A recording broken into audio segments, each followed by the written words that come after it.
So what did we learn so far? If a man goes to prison that you're dating, let him do that bid. Unless you guys were married beforehand, that makes it a little bit more difficult to just cut ties. But it's still something to consider. Is this relationship worth my sanity? Is this relationship worth the stress that comes along with a man now being released and wanting his freedom? How does that impact a woman who spent so much time waiting for this man? I used to see some of the same women going up to the prisons faithfully. That was their life.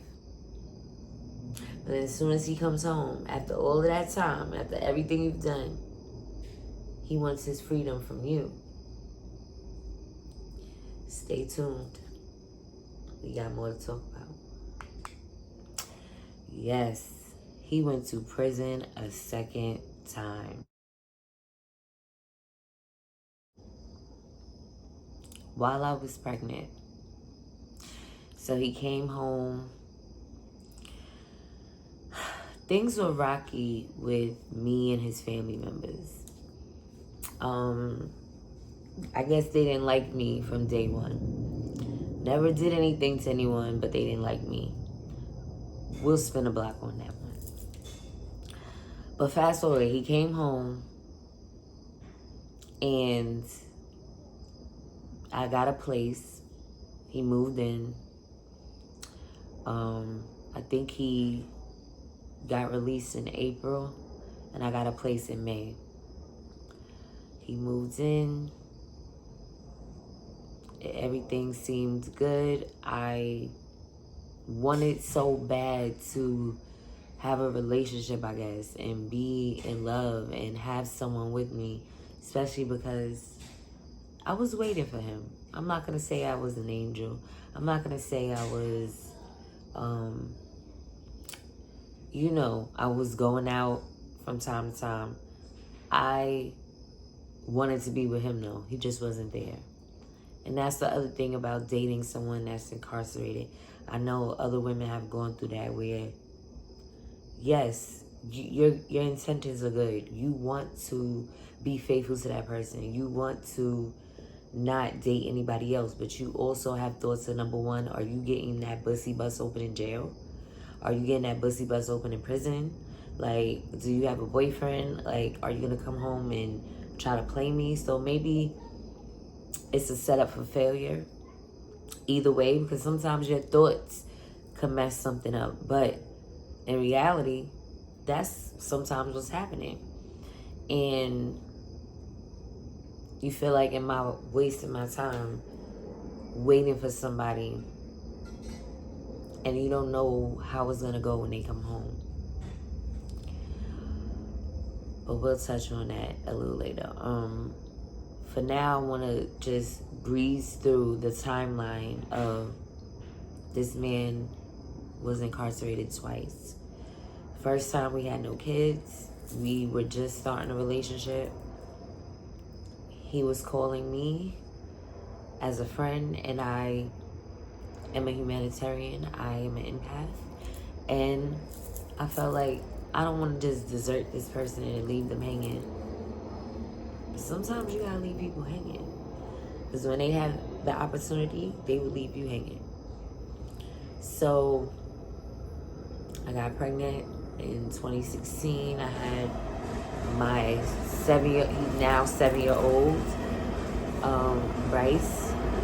I had him alone because his father was incarcerated for violating his parole. Again, disclaimer, that's my fault for not seeing the forest for the trees, not looking deeper into this person's situation and digging deep to see how it can affect me. And it did, because that was his first child and I was alone delivering him. And that's a feeling I wouldn't wish on my worst enemy. For any mother that's had a child alone, when that's not how you created the child, I feel your pain. But we gonna gloss over that for now. So he came home around January 2018. I drove up with his sister. He has 4 sisters. This sister is 2 years younger than him. She asked me to drive up with her. He look, they look different. Look at Daddy, Bryce. Oh.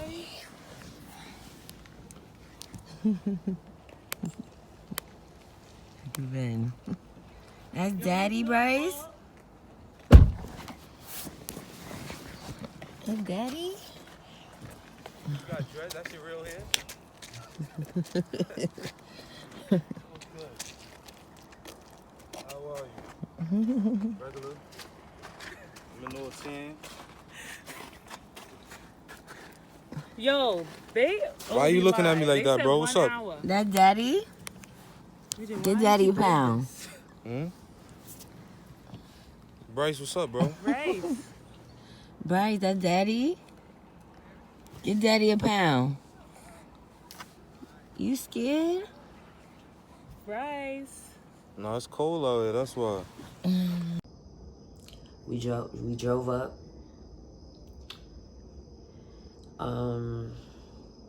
I wasn't, I guess, in my mind, this was the second go round. I don't know how excited I was supposed to be, but I didn't show any excitement when he came out because, again, this was the second go round. And I think it made him feel away. And so, little did I know, they asked me to drive some of the way back. And then he also asked to see my phone to play music.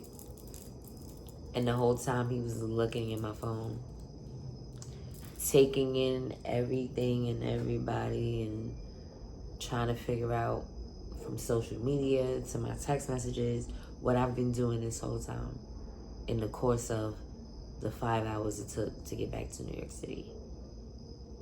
And that was the beginning of the end.